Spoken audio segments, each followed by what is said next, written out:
All right. Well, I just wanted to do a quick bike overview of the bike that I just took down to Moab in my most recent videos. So, yeah, here it is. This is a 2024 KTM 790 Adventure, obviously. So, just was going to go over everything that I've done to the bike, which is really not much.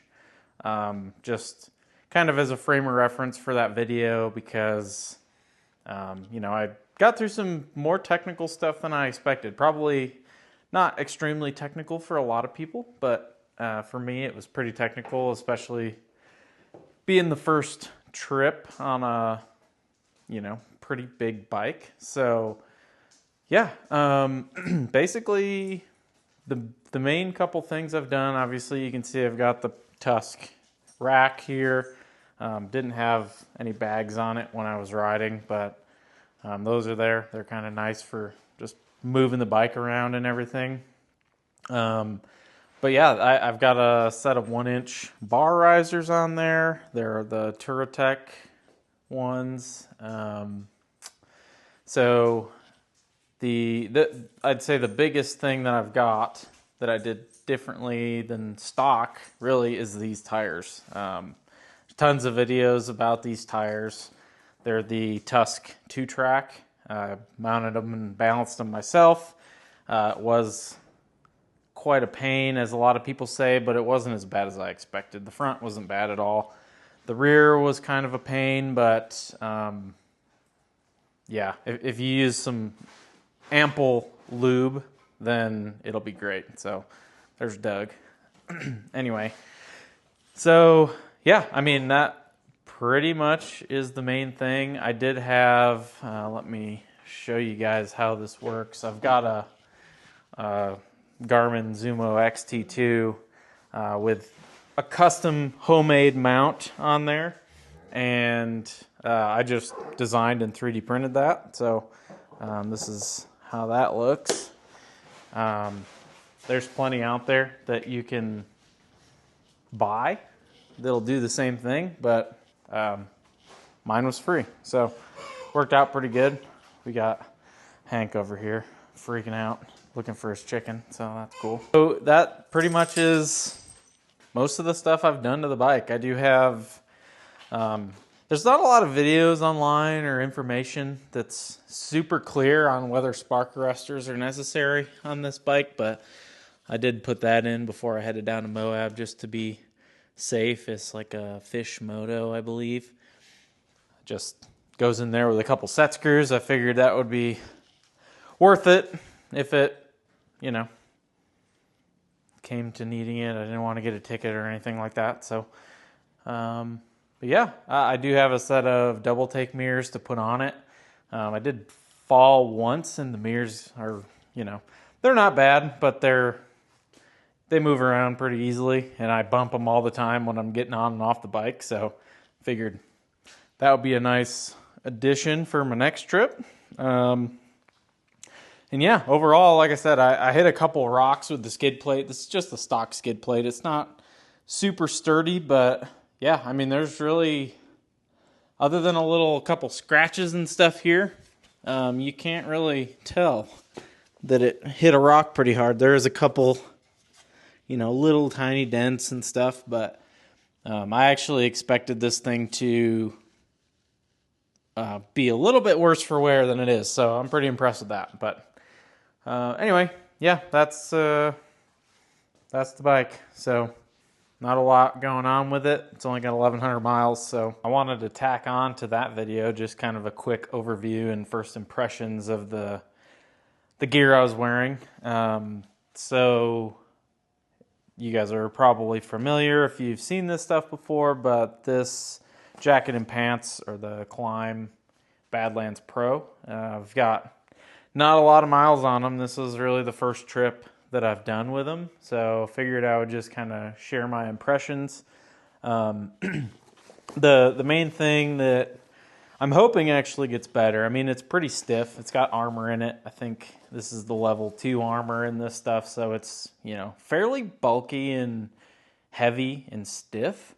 But overall, it's not too bad. What I've noticed so far is while you have the jacket on, pockets are not in the best spots. It's kind of hard to, definitely hard to reach into the pockets while you're riding. Even standing, sometimes I kind of have to like pull it around in order to get my hand into the pocket to put stuff in and out. But overall, it's not too bad. I mean, that's not really the main use for this. So I'll say, while sitting, it's not super comfortable, just because I think up in like the armpit area, it kind of shoves up into your armpits and isn't the best while you're sitting. While you're standing up, it's pretty comfortable, and I haven't had any issues. I'll say all the vents seem to work really well, especially the ones on the pants. Even though like my boots are underneath these bottom vents here, that helps quite a bit, and I wasn't really expecting that. So, yeah, overall it is. I'm pretty happy with it so far. I'm hoping it breaks in a little bit and kind of loosens up. It's new, so pretty stiff overall, but yeah, other than that, the only thing that really bothers me, if it gets a little cooler out, the collar kind of gets annoying with the helmet. It kind of shoves up into my neck and isn't the most comfortable. They do have these little clips you can hold them open, so if it's not cold out, that's fine, and that's what I usually do. I don't ever really zip it all the way up, but hey, it's so far so good. I don't know that it was necessarily worth it compared to some of the cheaper stuff out there, but I guess we'll see. Gloves, I just got these Klim Badlands Pro Aero, I believe. Badlands Aero Pro. And so I did like them. A lot of airflow. They've got some knuckle protectors and all that jazz. The only thing that I noticed is it was only on one of the gloves, but on the right one, right where some of this extra fabric overlaps, it was kind of pushing on a nerve in my hand, and it kept making my thumb go numb, so that was pretty annoying. It wasn't doing it on both, just one, so kind of weird, but yeah. So boots, these are the boots I was wearing. These are the Alpinestar Corozal boots. Yeah, they're pretty comfortable. I've got a set of Tech 7s that for me are too stiff for, comfort. I know a lot of people like to wear those in more intense riding, but I was not planning on doing anything super intense, so these are really comfortable and haven't had a lot of issues with them. Not a ton of miles, again, probably 1,000 miles wearing these boots, and so far so good. The only other thing I've got is a new helmet that I just got.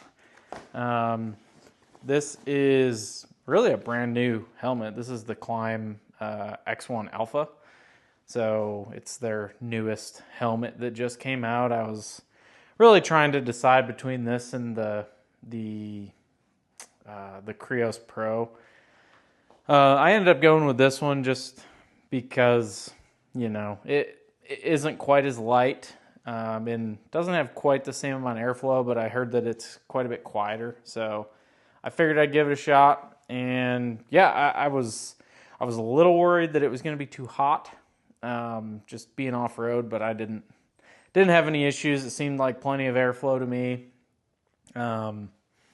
There's a couple vents here. There's some vents at the top, but yeah, I got a little sweaty, but I think I would have in any helmet. And it definitely, if you close down the shield all the way, it's pretty quiet. And with this windshield on this bike, it kind of makes a little bit of buffeting right on the top of your head, especially with this visor. So yeah, overall, I'm pretty happy with it. I didn't notice the weight at all. I mean, I have taken it on one day long ride, and I'm used to my helmet kind of eventually getting a little heavy and annoying, and this one I didn't have that issue. So I'll say that's a good thing about it. It came with tinted shield, or the phone, I don't know, the auto tinting shield, and didn't use it, but I'll probably try that out next time. I just usually wear sunglasses underneath because I like to flip the visor up when I'm, driving on slow on the road or whatever. So yeah, that's all I got to say about that. Thanks.